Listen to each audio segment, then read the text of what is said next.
নমস্কার সকলকে, Mithu's kitchen official চ্যানেলে আপনাদের সকলকে স্বাগত জানাই। আশা করি আপনারা যেখান থেকে আমার এই ভিডিওটি দেখছেন আপনারা সকলেই ভালো আছেন এবং সুস্থ আছেন।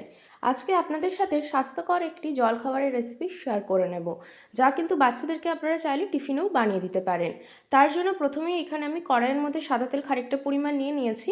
সামান্য পরিমাণ হিং দেওয়ার পরে 6-7টা কোচানো কাঁচা লঙ্কা দিয়েছি। কাঁচা পাকা লঙ্কা এখানে আমি ব্যবহার করেছি, ঝালটা যে যেমন খেতে পছন্দ করেন সেই মতো কিন্তু এখানে দেবেন। এরপরে বেশ খানিকটা পরিমাণ গ্রেট করে রাখা আদা আমি এর মধ্যে দিয়ে আদা কাঁচা লঙ্কাটা খুব ভালো করে ভেজে নিয়েছি। আদা কাঁচা লঙ্কাটা ভাজা হয়ে গেলে ঠিক এই পর্যায়ে দিয়ে দেব পরিমাণ মতো নুন এবং সামান্য পরিমাণ কাশ্মীরি লঙ্কার গুঁড়ো, এবং দিয়ে দেবো ধনের গুঁড়ো সামান্য পরিমাণ এবং জিরের গুঁড়ো। তারপর মশলার সাথে আদা কাঁচা লঙ্কাটা খুব ভালো করে ভেজে নেব। যেহেতু কাঁচা লঙ্কার ব্যবহার করেছি সেই জন্য লাল লঙ্কার গুঁড়ো কিন্তু এখানে দিইনি। কেউ যদি ঝাল খেতে বেশি পছন্দ করেন তাহলে লাল লঙ্কার গুঁড়ো দিতে পারেন। মশলাটা খুব ভালো করে কষানো হয়ে গেলে এর মধ্যে দিয়ে দেবো ধুয়ে পরিষ্কার করে রাখা কড়াইশুঁটিটা যেহেতু সেদ্ধ হতে একটু সময় লাগে সেই জন্য মশলার সাথে একটু কষিয়ে নেব আমি 10 মিনিট হাতে সময় নিয়ে, যাতে কড়াইশুঁটিটা সেদ্ধ হয়ে যায়। তারপরে কড়াইশুঁটিটা একটু নাড়াচাড়া করে নিয়েছি। তারপর আগে থাকতে আমি এখানে দুটো আলু ভালো করে সেদ্ধ করে খোসা ছাড়িয়ে রেখেছিলাম।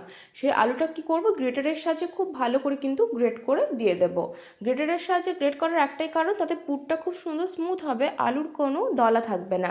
অনেকেই আছেন যারা আলুটা হাতের সাহায্যে ছোটো ছোটো টুকরো করে ভেঙে দেন, যেহেতু সেদ্ধ আলু হাতের সাহায্যে ভাঙা হয়ে যাবে। কিন্তু আমার মতে গ্রেটারের সাহায্যে গ্রেট করে দিলে একদম পুরটা খুব সুন্দরভাবে স্মুথ হয়। আর না হলে একটা কাজ করতে পারেন, ম্যাশারের সাহায্যে ম্যাশও করে নিতে পারেন, তাতেও কোনো অসুবিধে নেই। এইভাবে কিন্তু আমি এখানে দুটো আলু ব্যবহার করেছি। আমি যতটা পরিমাণ পুর বানাবো, মানে টিফিনটা বানাবো, তার জন্য দুটো আলু কিন্তু একদম পারফেক্ট। আপনারা যদি একটু বেশি পরিমাণে বানান তাহলে পুরটাও কিন্তু বেশি পরিমাণে তৈরি করতে হবে। এইভাবে কিন্তু আমি এখানে আলুটা গ্রেট করে নিচ্ছি। আশা করি দেখে আপনারা বুঝতে পারছেন আলুটা কিন্তু আমাদের গ্রেট করা হয়ে গিয়েছে। আমি এখানে দুটো মাঝারি সাইজের আলু ব্যবহার করেছি। আলুটা গ্রেট করা হয়ে যাওয়ার পরে কিন্তু আদা কাঁচা লঙ্কা এবং সমস্ত মশলার সাথে খুব ভালো করে মিশিয়ে নেব। এটা কিন্তু একদম একটা নিরামিষ টিফিন রেসিপি। বাচ্চাদেরকে চটজলদি বানিয়ে দিতে পারেন টিফিনে, বা বাড়িতেও ব্রেকফাস্টে খেতে পারেন। ভীষণ ভালো খেতে হয় আর খুব স্বাস্থ্যকর, কম তেলের মধ্যে হয়ে যায় আর চটজলদি তৈরিও হয়ে যায়। এইভাবে আলুটা খুব ভালো করে মশলার সাথে মিশিয়ে নেব। আলুটা যেহেতু সেদ্ধ রয়েছে, ভাজার কোনো সেইভাবে প্রয়োজন নেই। আর পুরটা যখন বানাচ্ছি আপনারা দেখতেই পাচ্ছেন সামান্য পরিমাণ তেল দিয়েছি। আমি চেষ্টা করেছি যতটা কম পরিমাণ তেল দিয়ে রেসিপিটা করা যায়, তার কারণ বাচ্চাদেরকে টিফিনে বানিয়ে দেওয়া হলে বাচ্চাদের পক্ষে, বাচ্চা কেন বড়দের পক্ষেও বেশি তেল খাওয়া কিন্তু আজকালকার যুগে একদম উচিত না। যতটা পরিমাণ কম তেল দিয়ে রেসিপি বানানো যায় ততই স্বাস্থ্যকর হবে এবং স্বাস্থ্যের পক্ষেও ভালো। খুব ভালো করে কিন্তু আমি এখানে মিশিয়ে নিয়েছি। এরপরে দিয়ে দিচ্ছি সামান্য পরিমাণ গরম মশলার গুঁড়ো। গরম মশলার গুঁড়োটা দেওয়ার পরে খুব ভালো করে আমি এখানে আলুর পুরটার সাথে মিশিয়ে নেব। আর ঠিক এই পর্যায়ে কিন্তু আমাদের কড়াইশুঁটিগুলো সেদ্ধ হয়ে গিয়েছে। কড়াইশুঁটিটা মশলার সাথে একটু কষিয়ে নিলে সেদ্ধ হয়ে যায় তাড়াতাড়ি, সেই জন্য কিন্তু আমি কড়াইশুঁটিটা আগে ভাগেই দিয়ে দিয়েছিলাম। আপনারা যদি কড়াইশুঁটিটা সেদ্ধ করে ব্যবহার করেন তাহলে আলুটা দেওয়ার পরেও দিতে পারেন, তাহলে কোনো অসুবিধে নেই। ঠিক এইভাবে কিন্তু আমি গরম মশলার সাথে আলুর পুরটা খুব ভালো করে মিশিয়ে নিয়েছি। ঠিক এই পর্যায়ে দিয়ে দেবো বেশ খানিকটা পরিমাণ কোচানো ধনেপাতা।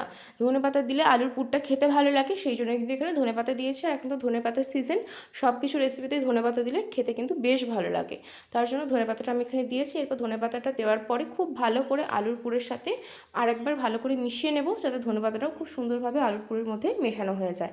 ঠিক এই পর্যায়ে দেখুন পুরটা দেখে আশা করি আপনারা বুঝতে পারছেন যে আমাদের পুরটা রেডি হয়ে গিয়েছে। কড়াইয়ের গা ছেড়ে কিন্তু ছেড়ে আসছে, তার জন্য এখানে আমাদের পুরটা একদম রেডি হয়ে গিয়েছে। আর কিন্তু বেশি করে পুরটাকে ভাজবার কোনো প্রয়োজন নেই, যেহেতু আলুটা সেদ্ধ করা রয়েছে, মশলাটা আগে থাকতেই কষা ছিল এবং কড়াইশুঁটিটাও মশলার সাথে আমরা কষে নিয়েছি, সেই জন্য পুরটা একদম আমাদের রেডি হয়ে গিয়েছে।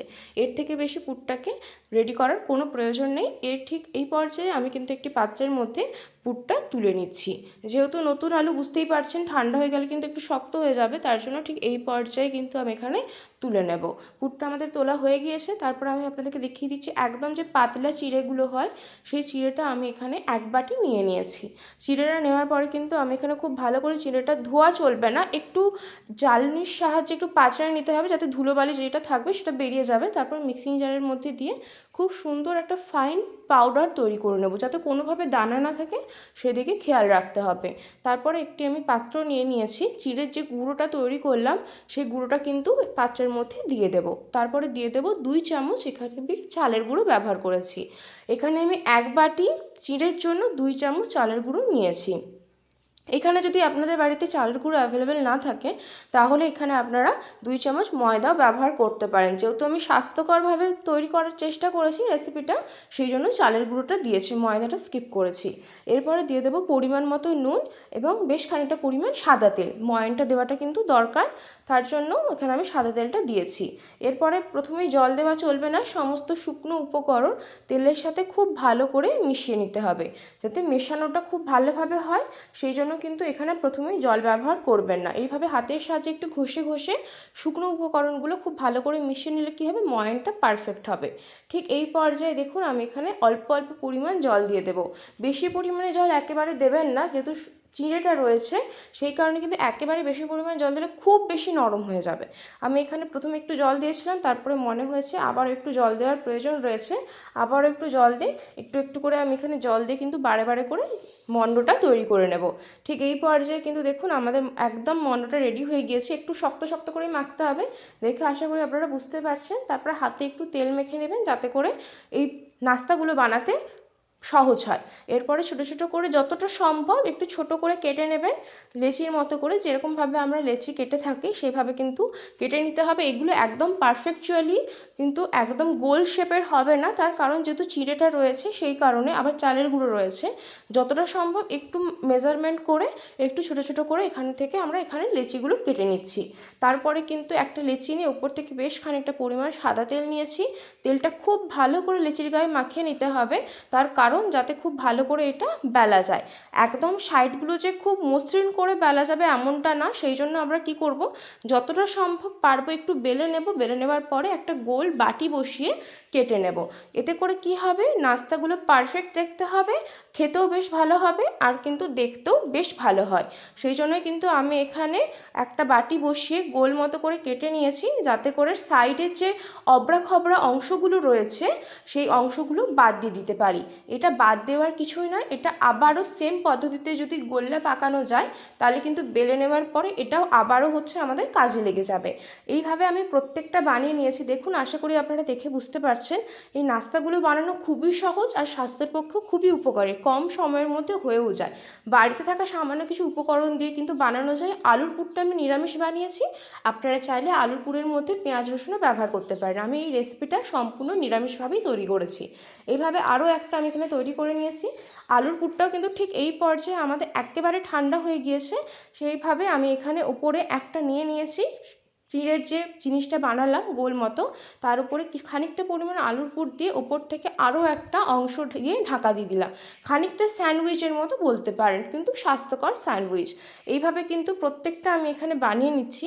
আশা করি দেখে বুঝতে পারছেন। আলুর পুরটা কিন্তু খুব ভালো করে ঠান্ডা করে নিতে হবে, গরম অবস্থাতে দেবেন না, তাতে করে নাস্তাগুলো ভাজতে গেলে ফেটে যেতে পারে। সেই জন্য আলুর পুরটা খুব ভালো করে ঠান্ডা করে নেবেন, তারপরে কিন্তু পুর হিসেবে দেবেন। ওপর থেকে আবারও একটা ঢাকা দিয়ে দিলাম। এইভাবে কিন্তু স্বাস্থ্যকর স্যান্ডউইচগুলো আমি এখানে তৈরি করে নিয়েছি। আশা করি দেখে আপনারা বুঝতে পারছেন। আরও একটা আপনাদেরকে দেখিয়ে দিচ্ছি কত সহজে এটা তৈরি করে নেওয়া যায়। ভীষণ ভালো খেতে হয়, বাচ্চারা খুব পছন্দ করবে। সসের সাথেও সার্ভ করতে পারেন, আমি এখানে ধনেপাতা চাটনির সাথে সার্ভ করেছিলাম, ভীষণ ভালো লাগে খেতে। এতটাই ভালো খেতে হয় যে কি বলবো, কিন্তু যাদেরকে বানিয়ে দেবেন তারা কিন্তু বুঝতে পারবে না যেটা কী দিয়ে বানিয়েছেন, কারণ এটা কিন্তু যখন খাবে এতটা টেস্টফুল হবে যে তারা বুঝতেই পারবে না যে বানানো হয়েছে কী দিয়ে। যেহেতু চিড়েটা গুঁড়ো করে ব্যবহার করা হয়েছে সেই জন্য কিন্তু বোঝার কোনো উপায় নেই। সুজি থাকলে বোঝা যেত, কিন্তু যেহেতু চিড়েটা গুঁড়ো করে ব্যবহার করা হয়েছে সেই জন্য কিন্তু বোঝা যাবে না। অনেকেই ভাবতে পারেন হয়তো ময়দা দিয়ে বানিয়েছে, কিন্তু একেবারে না, একদম স্বাস্থ্যকর একটা নাস্তার রেসিপি। তারপর একটা আমি তাওয়া বসিয়ে দিয়েছি, তাওয়াটা খুব ভালো করে গরম হয়ে আসলে সামান্য পরিমাণ তেল দিয়ে দিয়েছি।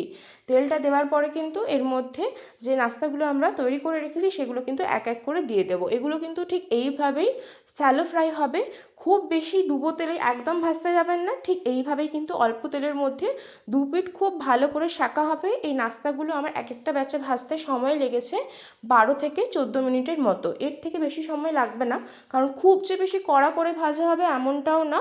মোটামুটি যখন দেখবেন একটা সাইডে খুব সুন্দর করে একটা গোল্ডেন ব্রাউন কালার চলে এসছে, ঠিক সেই পর্যায়ে কিন্তু অপর দিকটা একটা টঙের সাহায্যে পাল্টে দেবো। এতে করে কী হবে, নাস্তাগুলো খুব সুন্দর করে দুটো দিকই ভাজা হয়ে যাবে। এইভাবে দেখুন, একটা দিক দেখে বুঝতে বুঝতে পারছেন যে খুব সুন্দর করে একটা গোল্ডেন ব্রাউন কালার চলে এসছে, সেই জন্য কিন্তু আমি এখানে অপর দিকটাও পাল্টে দিচ্ছি। এর থেকে বেশি কড়া করে ভাজবার কোনো প্রয়োজন নেই। ঠিক এইরকম কালারটা যখন আসবে তখনই বুঝে নেবেন যে নাস্তাগুলো কিন্তু আমাদের একটা দিক খুব ভালো করে ভাজা হয়ে গিয়েছে। প্রত্যেকটা নাস্তায় কিন্তু আমি ঠিক এইভাবে পাল্টে দিচ্ছি আস্তে আস্তে। দেখুন পাল্টানোটা কিন্তু খুবই আস্তে করবেন এবং টঙের সাহায্যে করবেন, কোনোভাবে হাতা বা খুন্তির ব্যবহার করবেন না। তাতে করে যেহেতু মাঝে আলুর পুরটা রয়েছে বেরিয়ে যাওয়ার চান্স থাকতে পারে, সেই জন্য এইভাবে আস্তে করে টঙের সাহায্যে ধরবে, অপর দিকটা পাল্টে দেবেন। এতে করে কি হবে, ভেতরে যে আলুর পুরটা সেটা বাইরে বেরিয়ে যাবে না এবং নাস্তাগুলোও অপর দিকটা খুব সুন্দর করে ভাজা হয়ে যাবে। আশা করি আপনারা দেখে বুঝতে পারছেন কতটা সহজ এই নাস্তাটা বানানো। একটা দিক খুব ভালো করে ভেজে নেবে এবং সামান্য পরিমাণ তেল দিয়েছি যাতে অপর দিকটা একটু ভালো করে ভাজা হয়ে যায়। এর থেকে বেশি তেল দেওয়ার প্রয়োজন নেই। নাস্তাগুলো কিন্তু আমাদের একেবারে রেডি হয়ে গিয়েছে। আমি কিন্তু এখানে একটি পাত্রের মধ্যে সার্ভ করে দিচ্ছি। দেখুন এই রকমই কালারটা আসবে, এর থেকে বেশি কড়া করে ভাজতে যাবেন না, তাহলে কিন্তু নাস্তাগুলো খেতে ভালো লাগবে না। ঠিক এইরকম করে দু পিঠ সেঁকে ভাজবেন। আর এতটা অপূর্ব খেতে লাগে যে কি বলবো, বাড়িতে একবার হলে এই রেসিপিটি বানিয়ে ট্রাই করে দেখবেন এবং আমাকে কমেন্ট করে জানাবেন কেমন লাগলো। রেসিপিটা খেতে এতটাই সুন্দর হয়। আজকে এই রেসিপি আপনাদের কেমন লাগলো অতি অবশ্যই কমেন্ট করে জানাতে ভুলবেন না। আর যদি এরকমই নিত্য নতুন রেসিপি পেতে চান তাহলে কিন্তু অবশ্যই করে আমার চ্যানেলের পাশে থাকতে হবে এবং লাইক শেয়ার সাবস্ক্রাইব করতে কিন্তু একদম ভুলবেন না। দেখুন আমি কিন্তু এখানে প্রত্যেকটা নাস্তায় তুলে নিয়েছি এবং আমি আগেও বললাম যে আমি কিন্তু এখানে ধনেপাতার চাটনির সাথে সার্ভ করেছিলাম। আপনারা চাইলে টমেটো সসের সাথেও সার্ভ করতে পারেন, তবে আমার ওপিনিয়ন যদি জানতে চান ধনেপাতার চাটনির সাথে খেতে কিন্তু বেশ ভালো লাগে। এটা একটু ধনেপাতার চাটনির সাথে লাগিয়ে খেতে অসাধারণ লাগে। নিরামিষ এই রেসিপিটি আপনাদের কেমন লাগলো কমেন্ট করে জানাতে ভুলবেন না। আর বাড়িতে একবার হলেও এই রেসিপিটি ট্রাই করে দেখার অনুরোধ রইল।